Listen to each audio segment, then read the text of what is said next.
Terima kasih Dr. Sian. Kali ini kita tahu bahwa pemerintah akan mengembangkan tes molekuler sebagai mic-nya kurang keras. Oke. Pemerintah akan mempercepat penyediaan tes molekuler dalam mendiagnosis COVID-19. Oleh sebab itu kita sebagai khalayak yang berkecimpung di dalam laboratorium, kita perlu mempersiapkan diri. Ya, banyak sekali tawaran-tawaran alat maupun reagen, baik itu serologi maupun molekuler yang beredar saat ini sampai tidak terkontrol. Oleh sebab itu kita harus hati-hati dalam memilih dan mempersiapkan apakah lab kita ini siap untuk melakukan pemeriksaan masing-masing. Ya. Jadi dalam presentasi kali ini saya akan membicarakan mengenai infrastruktur apa dan persiapan untuk SDM apa yang harus kita lakukan sebelum kita melakukan pemeriksaannya.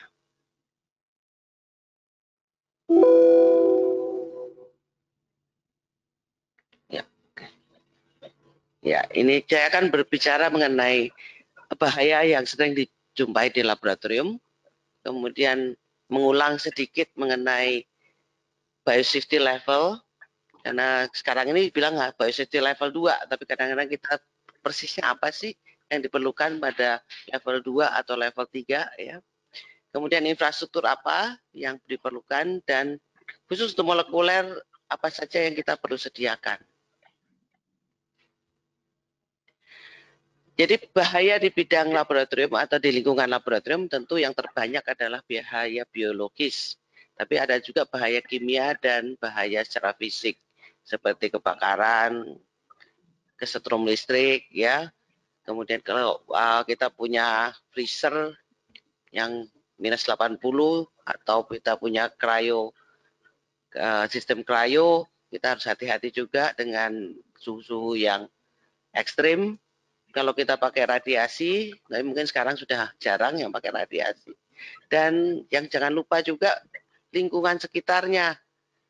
Jangan sampai lantainya itu mudah kita jatuh karena terpleset, penerangan kurang, ventilasi kurang baik, dan layout yang demikian lupa sehingga jadi tabrakan antara spesimen yang satu dengan yang lain yang menyebabkan bisa kita terkontaminasi.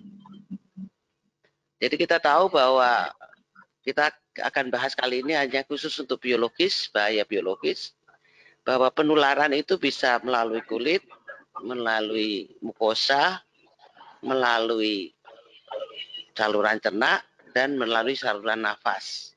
Ya. Nah, berdasarkan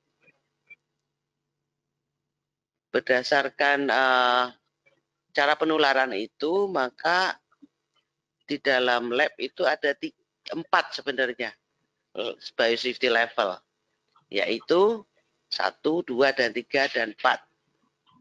Untuk lab pelayanan di rumah sakit atau lab klinik yang berdiri sendiri, biasanya kita minimal adalah level 2. Kalau diperlukan bisa level 3. Kalau level 1 itu biasanya untuk yang tidak bahaya, misalnya ruang praktikum dan sebagainya.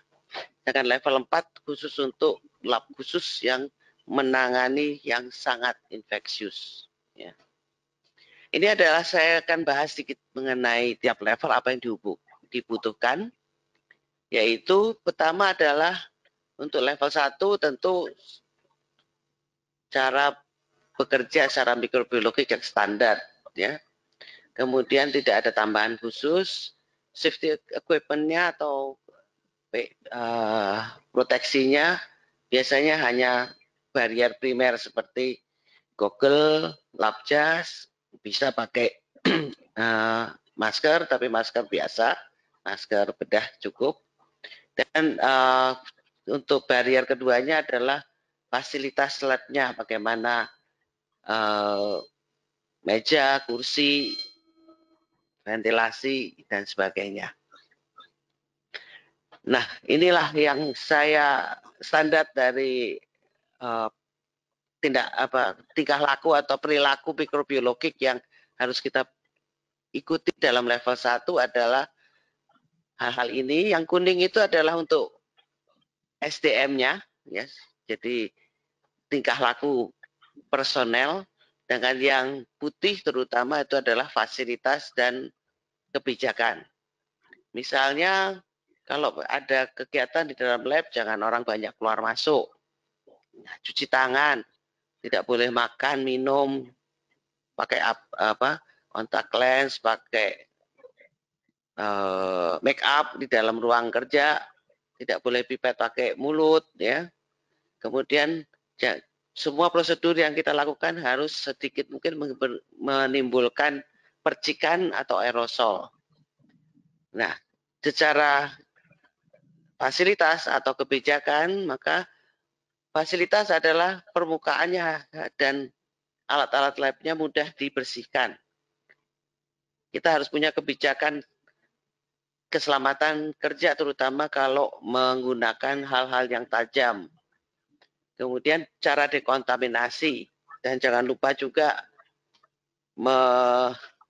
mengatasi hama, yaitu tikus. Biasanya kita itu paling susah sama tikus dan serangga, ya. Safety equipment yang pada level 1 cukup sederhana, yaitu sarung tangan, lap jas, dan pakai goggle misalnya.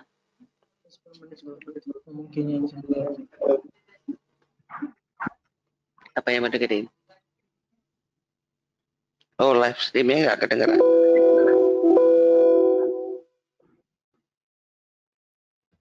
Sudah? Mulai? Terus lanjutkan? Oke. Kemudian fasilitas atau gedungnya sendiri tentu harus kita lihat tadi, tentu harus ada pintunya, kalau enggak nanti semua masuk keluar, termasuk tikus dan segala macam. Jadi kita harus ada pintu dengan akses kontrol, ada tempat cuci tangan, kemudian mudah dibersihkan, nggak boleh pakai karpet, ya. Kadang-kadang lupa ada karpet di situ supaya cakep, tapi sebenarnya nggak boleh itu. Kemudian meja dan kursinya mudah dibersihkan, cukup kuat untuk menahan beban dari alat yang di atas meja tersebut, ya. Kemudian kalau ada jendela yang terbuka, jangan lupa diberikan kasak supaya nggak ada serangga yang masuk.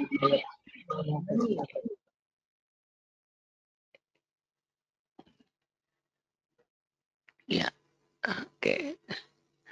Nah, itu terus level 1. Jadi biasanya level 1 itu kita pakai untuk praktikum mahasiswa ini yang nggak bahaya. Tapi kalau kita sudah pelayanan memakai spesimen sebenarnya dari pasien, kita sudah harus melangkah ke level 2, yaitu di mana sudah ada bahaya secara dengan potensi bahaya yang sedang, ya, untuk SDM maupun untuk lingkungan sekitarnya. Kebutuhannya sama dengan level 1, ditambah bahwa semua yang bekerja harus sudah melalui proses pelatihan cara pemakaian alat, keamanan kerja, pelatihan kalau ada kebakaran misalnya, kalau ada paparan dan sebagainya. Dan kita harus sudah mulai sangat hati-hati penggunaan hal-hal yang tajam. Sudah mulai diperlukan biosafety cabinet, ya, untuk melakukan hal-hal yang berpotensi menimbulkan aerosol atau percikan. Tambahannya untuk para SDM adalah mereka harus sudah diimunisasi, ya. Kemudian kita lakukan tes pemeriksaan laboratorium maupun pemeriksaan fisik sejak mereka mulai kerja dan secara periodik untuk mengetahui keamanan dan keselamatan dari SDM kita, ya. Kemudian tetap harus hati-hati, dan kalau ada alat gelas yang pecah jangan dipegang langsung dengan tangan, ya. Dan sudah mulai dipasang tanda biohazard bahwa tidak boleh semua orang masuk keluar tanpa izin atau tanpa pelatihan terlebih dahulu. Alat yang pelindung yang diperlukan sama dengan BSL 1 ditambah safety cabinet sebaiknya minimal kelas 2. Kita tahu ada 2A dan 2B, ya. Kemudian pakai biasa lap jas, kemudian tapi lap jasnya jangan dibawa kemana-mana, keluar, ya. Nanti ikut patogennya keluar.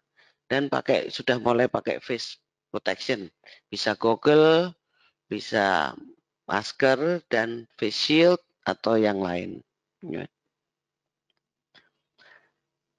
Nah, pintunya selain dengan akses kontrol harus bisa dikunci. Jadi kalau perlu dikunci, nggak ada orang keluar masuk, ya, sama sekali pada saat ada kegiatan di dalam. Kemudian usahakan letaknya jauh dari area publik. Jadi jangan di dekat yang pasien banyak menunggu, banyak tamu atau sebagainya. Khusus untuk meletakkan biosafety cabinet, tidak boleh terlalu dekat dengan jendela atau pintu. Karena begitu ada aliran udara atau begitu ada orang lewat, maka fungsi dari safety cabinetnya akan berkurang. Perlu diletakkan juga eye wash atau emergency shower. Nah, mungkin emergency shower agak berkurang sekarang karena volumenya kecil, tapi eye wash pasti diperlukan dan eye wash ini diletakkan sehingga mudah dicapai dari orang yang tempat orang itu bekerja. Jangan sampai harus belok-belok buka pintu banyak sekali sehingga akhirnya matanya yang sudah terciprat itu menyebabkan dia nggak bisa mencapai eye wash-nya. Ya. Penerangan cukup dan tempat duduknya juga mudah dibersihkan, jangan yang menyerap air. Ya. Level berikutnya adalah level 3, di mana sudah ada kita mengerjakan dengan patogen yang bisa mematikan, ya, dan terutama penularannya lewat inhalasi. Nah, ini COVID-19 ini di sini. Tapi COVID-19 yang mana? Yaitu COVID-19 yang virusnya masih hidup dan diperbanyak. Jangan kalau molekuler itu virusnya kan sudah dimatikan dan dilisiskan, diambil hanya asam nukleatnya saja. Oleh sebab itu mengapa di WHO kalau hanya untuk tes molekuler masih diperbolehkan di level 2. Walaupun kok bisa level 3 sih, nggak salah, ya, lebih baik. Tambahannya sama dengan level 2, tambahannya adalah harus selalu tertutup pintunya pada saat bekerja dan pada saat membuka kontainer yang mengandung hal yang infeksius harus dilakukan di safety cabinet kelas 2 atau kelas 3. Kita tidak boleh ada binatang peliharaan atau tanaman peliharaan di dalam area kerja karena itu bisa berpotensi menjadi sumber juga. Pemakaian sarung tangan pada level 3 ini akan lebih banyak karena kita harus sering mengganti glove-nya antara spesimen atau antara tindakan yang satu dengan yang lain. Kalau melakukan sentrifugasi sebaiknya secara tertutup dalam kontainer tertutup dan rotornya dibeli tutup. Seperti kita tahu bahwa kalau kita beli yang ultrasentrifuge, yang mikrosentrifuge itu kan ada tutupnya. Nah, ada juga seperti itu yang untuk sentrifuge yang besar. Ya. Safety equipment yang diperlukan adalah seperti sama dengan BSL 2, tambahannya adalah bagian depan dari lap jas perlu ditambah dengan sesuatu yang kedap air. Misalnya apron yang kedap air atau gaun seperti gaun bedah itu yang depannya tertutup, ya. Jadi sebaiknya dibuka di belakang, ya. di punggung bukaannya. Tapi kalau nggak bisa, minimal pakai lap jas, kemudian pakai apron yang tahan air. Harus pakai biosafety cabinet dan kalau perlu pakai respirator yaitu N95 ya. Fasilitasnya sama dengan BSL 2, semuanya sama, cuma lebih sering didekontaminasi dan udara yang keluar dari lab BSL 3 harus tidak boleh dilepas begitu saja tapi harus difilter melalui filter HEPA dulu. Tidak boleh ada udara kembali ke dalam ruangan laboratorium. Nah, ini adalah sedikit mengenai berapa sih luasnya, tergantung berapa yang kerja di dalamnya. Kalau satu orang berarti setiap orang tidak perlu kita 15-20 meter persegi tambah 8-10% untuk penyimpanan alat atau SPO atau sebagainya. Dan jangan lupa menghitung juga luas alat yang akan diletakkan di dalam lab tersebut. Lantainya harus cukup kuat, ya, terutama kalau kita nggak di lantai dasar, tapi di atas, pastikan bahwa alat lab ini berat dan pastikan tidak bahwa lantainya cukup kuat, tidak mudah bervibrasi, tahan bahan kimia, tidak licin, mudah dibersihkan dengan sambungan yang sesedikit mungkin, dan antara dinding dan lantai sebaiknya tidak ada sudut sehingga mudah dibersihkan. Demikian juga dindingnya harus mudah dibersihkan, jangan dikasih upin, karena upin tuh natnya banyak, gapnya banyak. Kalau perlu semi permanen saja, karena kalau kita mau renovasi atau mengubah bentuk labnya mudah. Biasanya kita pakai sekarang itu ada namanya GRC, di mana tahan air. Kalau kita pakai gypsum, tidak tahan air, sehingga tidak mudah dibersihkan. Pintu bisa dikunci tentunya, lebarnya cukup untuk alat keluar masuk, dan jangan lupa tingginya juga. Ya, tingginya juga bisa untuk alat keluar masuk, terutama safety cabinet, karena safety cabinet itu biasanya sangat tinggi. Ya. Kalau memang perlu lebar, biasa kita pakai double door, jadi kiri kanan. Jadi kalau perlu tiap hari hanya untuk keluar masuk pakai salah satu. Kalau perlu melewatkan alat yang lebar, bisa dibuka dua-duanya. Ya, pakailah kaca di pintu tersebut supaya kalau ada orang di belakang pintu kita bisa lihat sehingga kita tidak membentur orang tersebut. Jendela bisa dipakai sebagai sumber cahaya maupun ventilasi, tapi kalau untuk BSL 3 tidak boleh, jendelanya nggak boleh dibuka. Ya. Kalau BSL 2 masih boleh, bisa juga dipakai sebagai emergency exit, tapi harus mudah dibersihkan dan tidak mengganggu pekerjaan di dalam lab. Kalau dibuka pun jangan sampai ada serangga yang masuk. Meja alat harus cukup kuat, biasanya mudah dibersihkan dan tingginya harus ergonomis. Biasanya kalau untuk kerja sambil duduk sekitar tingginya 60 sampai 75, untuk bekerja sambil berdiri sekitar 90 cm dari lantai. Kursi atau bangku biasanya harus juga mudah dibersihkan, jadi tahan air, ergonomis. Kalau bisa, karena kita tingginya orang berbeda-beda, sebaiknya yang bisa diubah tingginya. Ya. Kemudian kalau ada lemari maupun laci juga sebaiknya mudah dibersihkan, ditaruh di bawah meja kerja bisa.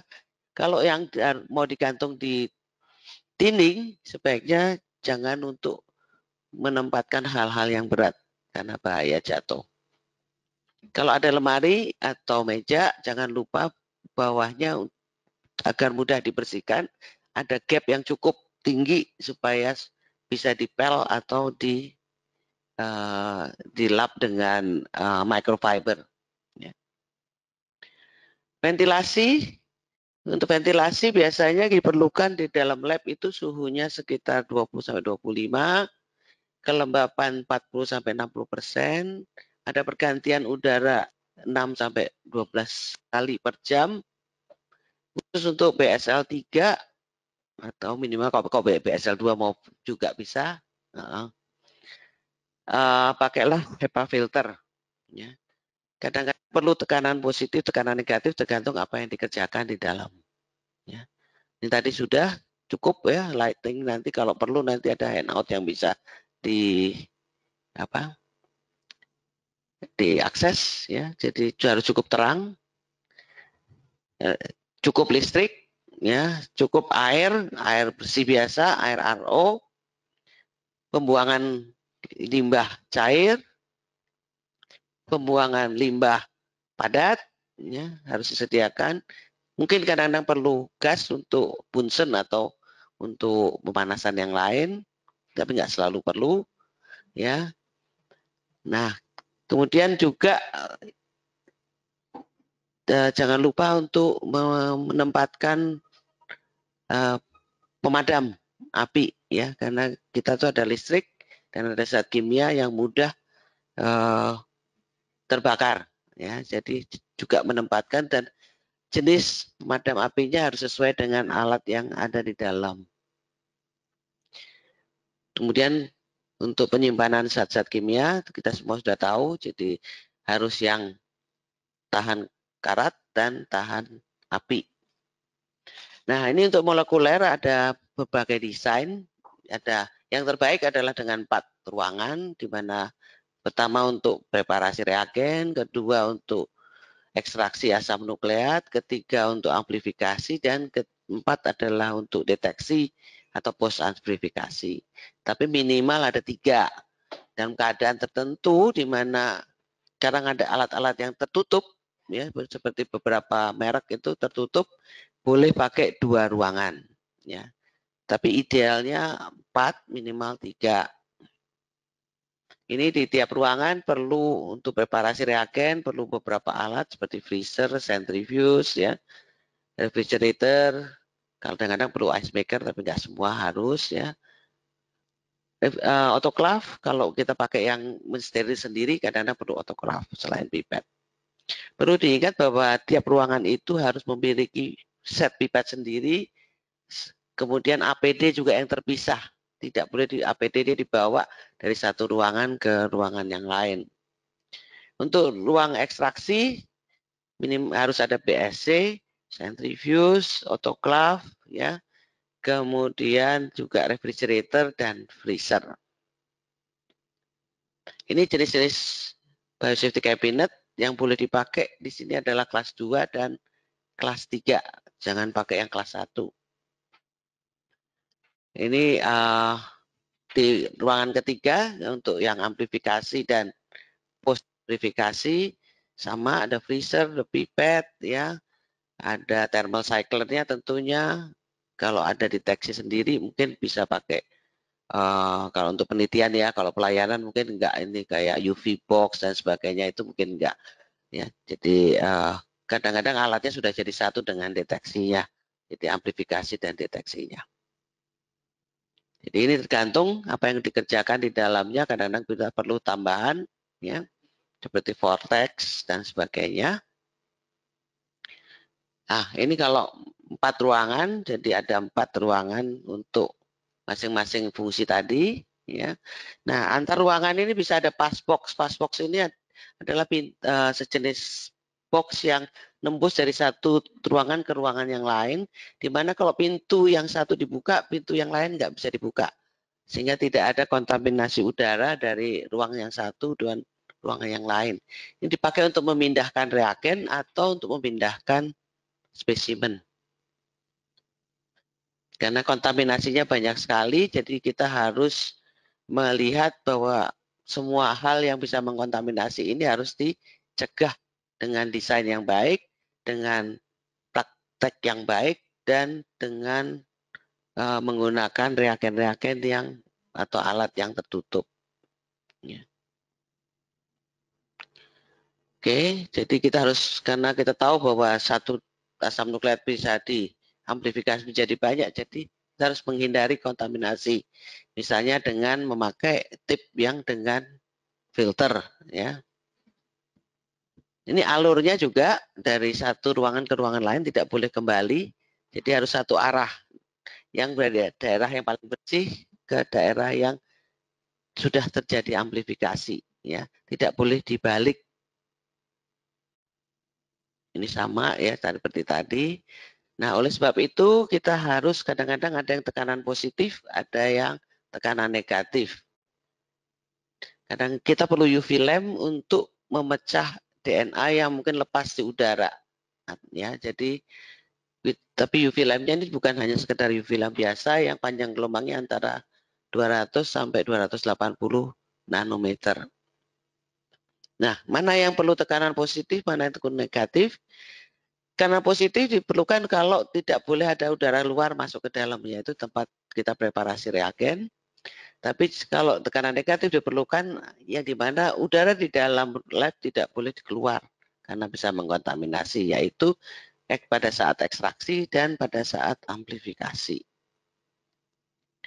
Ini juga jadi yang tekanan negatif adalah untuk persiapan reagennya, tekanan positif pada preparasi sampel dan atau ekstraksi DNA dan amplifikasi.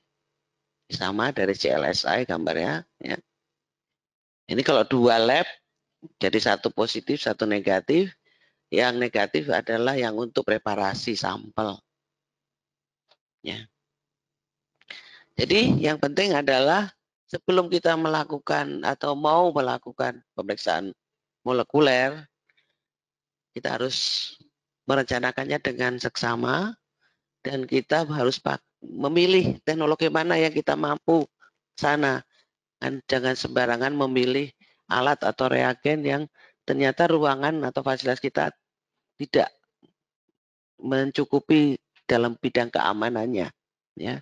Jadi kita harus hati-hati dan waspada akan bahaya yang kita hadapi. Terima kasih. Semoga berguna buat kita semua. Terima kasih Dr. Yuli. Baiklah, tadi kita sudah mendengarkan bagaimana kita harus mendesain ruangan, mempersiapkan ruangan kita untuk PCR terutama ya. Di mana kita di sini tadi seperti dikatakan oleh Dr. Yuli, kita harus menyediakan minimal biosafety level tipe 2 ya, dan juga bagaimana tergantung daripada alat yang kita pilih dan metode yang kita pilih itu, kita harus mendesain berapa ruang yang kita harus siapkan. Selain itu juga kita harus mendesain sedemikian rupa bukan saja keamanan daripada petugasnya, tetapi juga mencegah kontaminasi terhadap bahan yang diperiksa, sehingga tidak terjadi hasil-hasil yang false positif.